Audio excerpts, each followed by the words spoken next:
Bonjour brillants investisseurs et surtout brillants entrepreneurs, j'espère que vous allez bien, c'est Lalou, votre coach financier. Donc aujourd'hui je fais une petite vidéo en extérieur parce que je me suis dit, bon même si c'est vraiment la fin de soirée, qu'il fallait profiter du merveilleux temps qu'on avait eu aujourd'hui.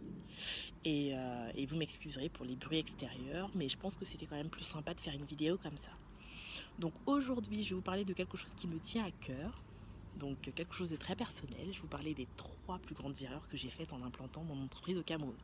Donc soyez indulgents, entre-temps j'ai essayé d'apprendre, j'apprends encore, mais vraiment soyez indulgents et n'hésitez pas à commenter justement en dessous de cette vidéo-là pour partager l'expérience qu'on a ensemble.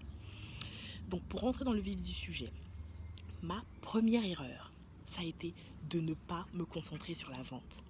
En effet, quand on est un jeune entrepreneur et qu'on a le nez dans le guidon, on a beaucoup de choses qui affluent et en fait on essaie de résoudre les problèmes comme ils viennent. Donc moi, le défaut que j'ai eu, ce que vraiment je n'ai pas fait très bien, c'est que j'ai alloué du budget pour tout ce qui est administratif, effectivement, création d'entreprise, ça on n'y peut rien, mais j'aurais pu le faire peut-être plus après, enfin après dans le système. J'ai surtout allouer aussi du budget donc au positionnement local, là où en fait on devait s'implanter, et j'ai pris des employés avant même d'avoir signé le premier contrat. Donc sincèrement, moi le conseil que je peux vous donner de ma petite expérience, c'est de se concentrer sur la vente, c'est important. Et sur la vente, et pas n'importe laquelle, parce que moi c'est vrai que je suis allée directement en brut de décoffrage, limite faire du porte-à-porte et jouer mes relations, mais il y a peut-être des stratégies plus optimisées justement pour pouvoir faire de la vente justement efficace. Le marketing, et attention, le marketing ce n'est pas que de la publicité, donc il aurait fallu que j'alloue mon budget tout d'abord orienté vers la vente, et c'est vraiment ce que je vous conseille à vous entrepreneurs. La deuxième chose, ma deuxième erreur, ça a été ce que j'appelle le syndrome de l'expert. Quand on est un jeune entrepreneur, en fait, on a du mal à déléguer. L'entreprise, c'est un peu comme son bébé, donc on veut tout faire. Sauf que on n'est pas comptable, forcément. On n'est pas avocat, on n'est pas agent immobilier.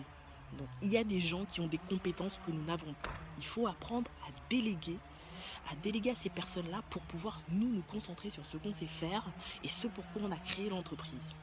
Donc justement à ce sujet, les gens qui font partie de ma master class Une entreprise au top, je vais vous parler du système que moi j'ai créé qui s'appelle le système POD.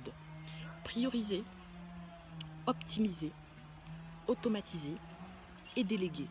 C'est vraiment très important parce qu'en fait on ne peut pas, on n'a que 24 heures dans une journée et on ne peut pas se cloner, en tout cas pas encore.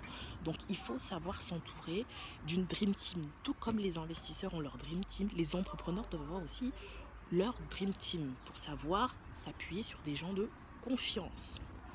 Et ça, on en arrive à la troisième erreur, savoir déléguer. Attention, justement quand j'ai fait donc cette entreprise-là, au bout d'un moment, je me suis rendu compte que je n'allais pas avoir suffisamment de temps pour tout faire et j'ai délégué brut de décoffrage. Sauf que si vous dites à quelqu'un, fais ça, sans donner de directive, sans manager la personne, forcément elle va échouer. Donc, c'est vrai, on peut dire, oh, la personne n'est pas compétente, etc. C'est vrai, c'est peut-être vrai dans certains cas. Donc, c'est aussi un point, justement, il faut savoir recruter, bien sûr, pour avoir la bonne personne, pour la bonne tâche, en fait, pour le bon chantier. Mais surtout, il faut savoir la manager. C'est-à-dire qu'il faut savoir donner des instructions claires, il faut la suivre, etc. Et ça, c'était une grosse erreur que j'ai faite. En fait, je me suis déchargée sur des gens qui n'avaient, peut-être pas toutes les compétences nécessaires, mais surtout que je n'avais pas managé moi-même, que je n'avais pas accompagné. Donc, je n'avais pas été au top, justement, dans cette délégation. Et ça, c'est extrêmement important parce qu'en fait, plus vous allez grossir, votre entreprise va être faite justement sur des hommes et des femmes de confiance, en fait. Et il ne faut pas louper, en fait, le recrutement, sinon, l'entreprise est basée sur eux. Donc s'ils ne sont pas optimisés, s'ils ne sont pas bien justement pour votre entreprise, vous risquez malheureusement de planter votre entreprise juste à cause d'un mauvais recrutement. Donc j'en ai fait plein d'autres. N'hésitez pas à me dire ce que vous en pensez justement dans les commentaires en dessous. Partagez, n'hésitez pas à dire ce que vous en pensez, soyez indulgents, comme je l'ai dit, je débutais et j'apprends encore tous les jours justement, je me forme au quotidien. Donc j'espère que cette vidéo vous apportera de la valeur et surtout que ça aidera certains entrepreneurs qui sont aujourd'hui en train de créer leur entreprise ou qui commencent. Merci beaucoup et n'oubliez pas, soyez des entrepreneurs de vos finances. Au revoir.